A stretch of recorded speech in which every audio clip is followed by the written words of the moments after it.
TTT THROWDOWN! On this week's Throwdown, we have absolutely amazing Alexis demo the workout. We've got power snatches, wall walks, and power cleans. Can you angle this way so you don't look like you're taking a fucking first grade photo? You ready? I liked it. I thought that was good. And we're back to releasing these babies every Thursday, 1 p.m. right here on our YouTube channel. Click subscribe. How is this YouTube? YouTube, guys. We have new cycles starting in all of our TTT athlete programs starting on October 24th. To get a full cycle overview plus a free sample week, go to trainingthinktank.com. What's gonna be a spicy one? And welcome back to the Throwdown. It is the end of October. We have about 4 months to the open. All of our elites have finished their off season from the 2022 season. All of our RX and intermediate athletes have finished their off season.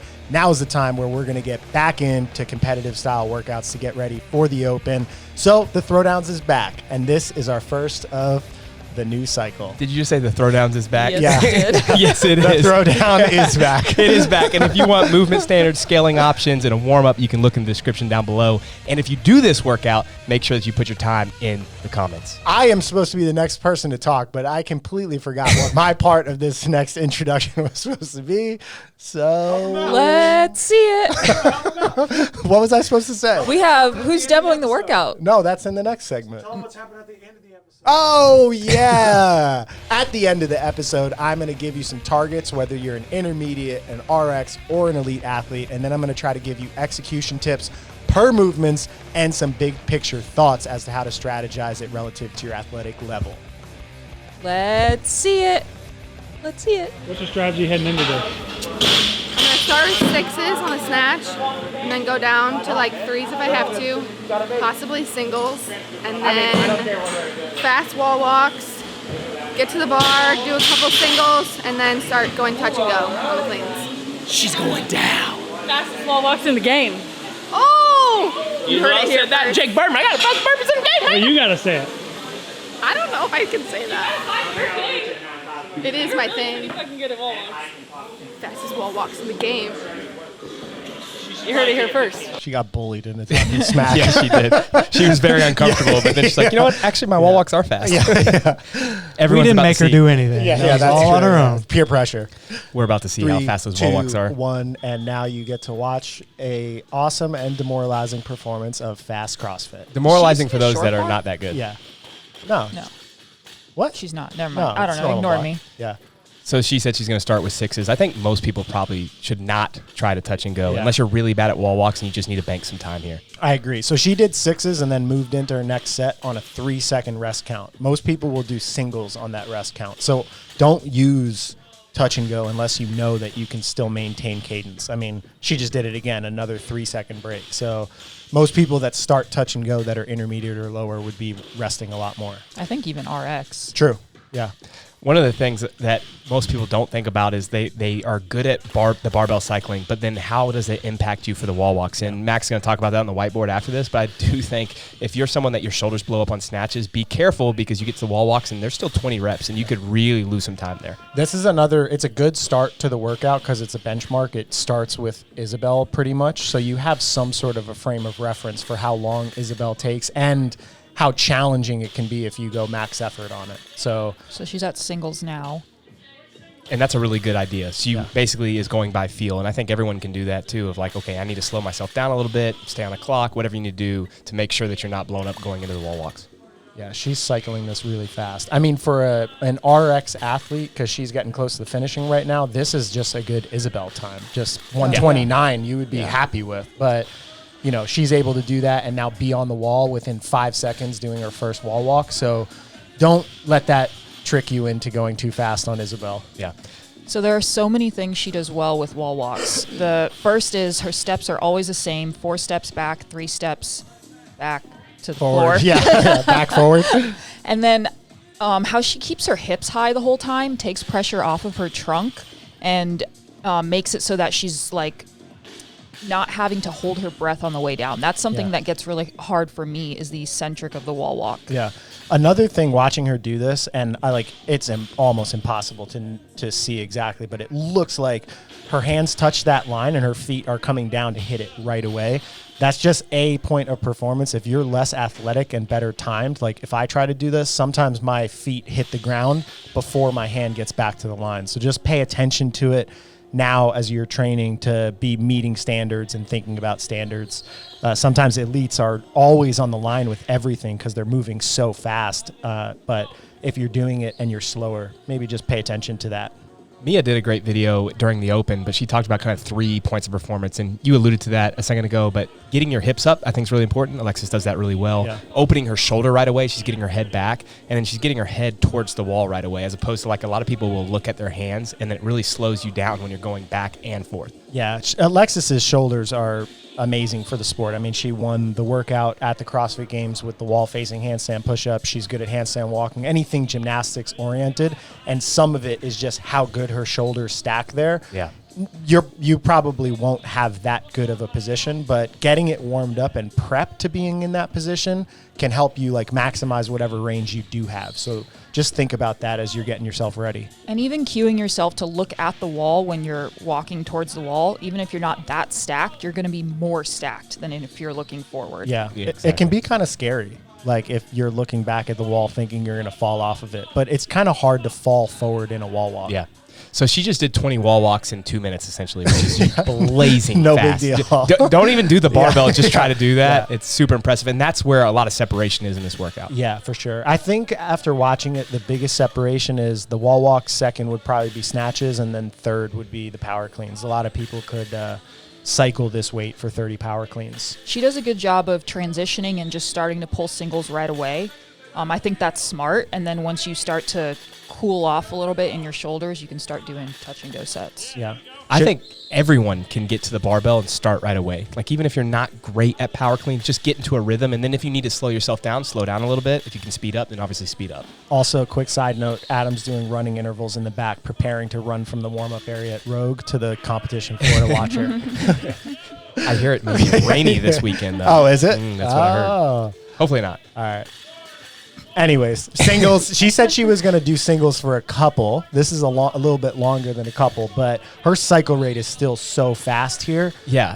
I was gonna say this is almost as fast as people doing touch and go, and here we go. I mean, she was doing those on the 2 seconds basically. Yeah, she was blazing fast, flying. I think she got to 21 and then did 9 touch and go, or maybe 20 and 10 touch and go. Last 10. Last 10. Yeah, I remember sitting there thinking that I wanted to yell and push her, but I am not coaching her, so I didn't know what to do or say, and then she just started doing it, and I was like, yeah, fuck yeah. Anyways, 505. Yeah, 505, very fast barbell cycling, fast wall you walks. look so sad. I know. I just noticed that. Yeah. Are you sad because she went so much faster than there's you? like 6 people behind her still doing the workout, so I Yeah. was probably watching them. Yeah, sure. just getting to the barbell. Anyways, let's go to the whiteboard and give some tips for people that aren't able to do No. like that. Let's go to the other people who did the workout and get their tips. Yeah, let's get some tips from people before I spread my mouth again or talk my mouth. God. Oh no! Spread it. Delete back. that. It was she's so fast at wall walks. Like I look over and she just keeps moving and I'm just like laying on the floor like a dead person. Your legs are actually gonna did you feel it in your glutes? Yeah. Like that and then Just your shoulders, obviously, but just pick it up right when it touches you the win ground. the workout on the wall walks. Yeah, Because everyone's gonna be doing like singles by the end, so right. You can hold on. It went okay. I definitely went too hot on the snatches. And my wall walks were slow, so unless that snatch weight is like pretty light for you to cycle, I wouldn't recommend it. Hello. How was it? It was. the wall walks are my favorite part. Was it? No. Why? I'm kidding. It was fun, but fatiguing. It's great. If you're like me, I'm not the best cycler, so I kind of paced the snatch to go faster on the wall walks, and then the end it's just a gut check. Like you gotta grab and go. Don't go too fast in the snatches if you're not that good in wall walks. I beat Hayden. It says he ate McDonald's chicken before. You didn't have to do me like that on camera. It's okay. He's better at gymnastics than me. Like, it's fine. Next week. Next week. The cleans are definitely easier than the snatches, like coming back to it. So I did some touch and go there where I wasn't planning on it, and I think that helped, but that's about it. How was it? Super duper. Like, I got to the second wall walk, I was like, uh-oh, that's not good. Usually, wall walks are like the rest, and it was not rest. I was like belly flopping. At what point? As soon as you started? Kinda, yeah. I was like, just go like 5 at a time. I just kept counting to 5. But like, before the workout started, I was like, all right, just get through the snatches, and then you have like 20 wall walks to rest. And it was not like that. Well, like if I were to redo it, maybe I would try and touch and go at 15 instead of 10 on the last cleans. But I don't know, my grip was smoked. How would the average CrossFitter f this workout up? I would say going out too hot on the snatches. Because like, someone could go smooth on the snatches and then use the wall walks to make up time and pass you. Instead of like going out too hot, killing yourself, and then you're just dying the rest of the time. Going out hot on the snatches immediately. Even I went to singles and I was like, ooh, I didn't want to do that. And then resting too much on your wall walks. You're never necessarily gonna fail a wall walk. All right, let's break down some targets and tips. In this workout for intermediate athletes, you really have 2 options. One is that you can scale the workout and try to go as fast as the RX or elite athletes, or you can try to push yourself to be able to cycle this heavier barbell a little bit faster and know that you're going to finish somewhere between 10 minutes and the cap. Check the description down below if you want to know what our recommended scaling options are for intermediate athletes. RX athletes, based on what we saw, will finish somewhere between 6 and 10 minutes, and elite athletes, like you saw Alexis just do, sub 6 as your target. As you're going through the workout, here's what I'd recommend per movement to execute on. Number 1, for the snatches, I would recommend only elites touch and go. Now, there might be some exceptions of barbell cyclers that are RX or intermediate that are really good that might benefit from getting out in front of the clock. But from what I saw, I'd say it's probably a safer strategy to think singles all the way through unless you're an elite athlete. For elites, I've heard up to 20 reps or a little bit farther than 20 in some segments of touch and go before going to singles. But that's really going to be determined by what your confidence is on that movement and then moving into wall walks to go fast. For everybody, your goal here, if you go to singles, is to stick to some sort of a cadence. It's really easy to start to get lost in your technique where you do a snatch, you drop it, you let the barbell settle, then you go down and do a dynamic start and potentially lose 1 to 3 seconds on just every setup, or start to get sloppy where you do 3 fast on a 3-second clock and then take a 15-second break. So like any endurance activity, trying to be more steady in your execution of all the reps will be really beneficial for the snatches. After that, you're moving right into the wall walks, the gymnastics component. For this one, my major tip is that you should try to focus on the technical execution of making sure that each rep stays exactly the same. By now, your wall walk technique should be a little bit more polished that you can start to think about how many steps you're taking back and down on every single rep and maintaining that from rep 1 all the way through rep 20. Don't get lazy and start to, have to do 6 steps because you're super tired or because you're rushing from one rep to the next. Really try to be consistent on your technique. I'd also recommend a thorough warm-up for wall walks.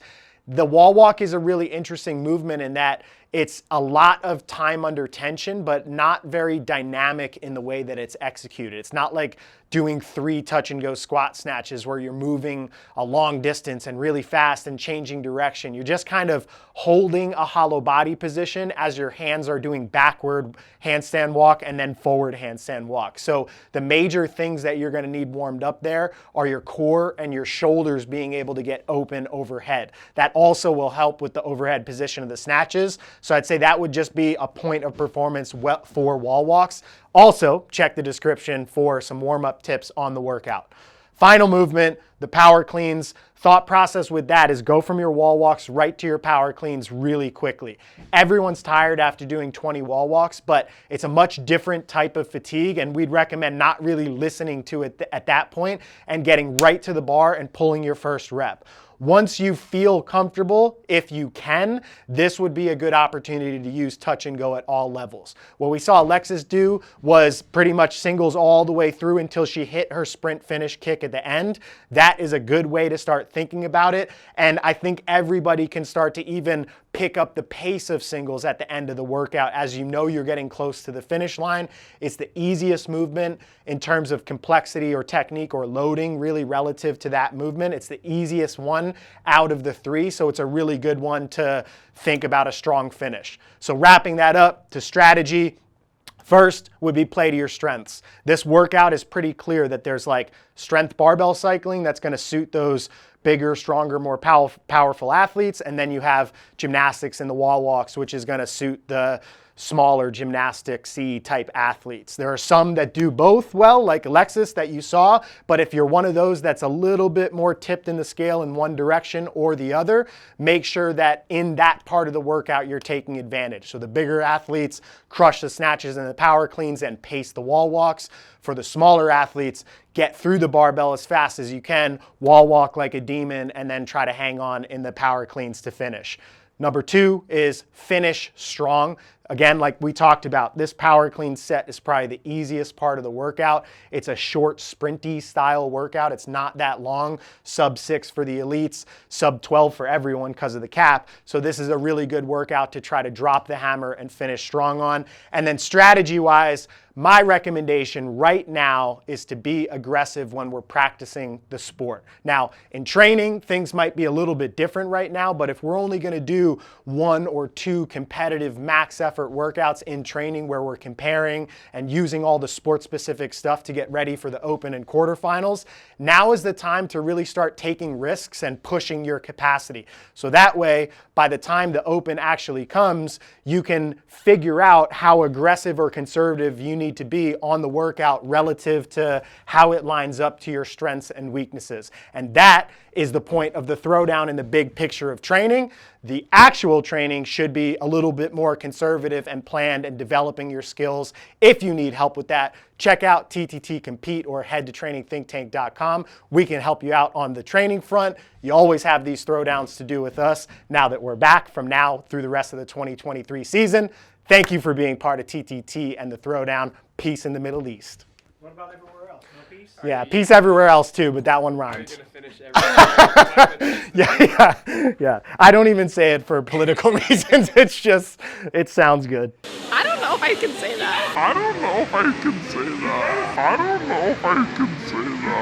It's a rap, you know what I'm saying? Your boy Project Pata in this thing, man. Hey, look, man, thank y'all for watching Training Think Tank's YouTube channel. Y'all hit that motherfucking subscribe button, you know what I'm saying? So y'all go ahead, man. Thank y'all for watching the channel, you know what I'm saying?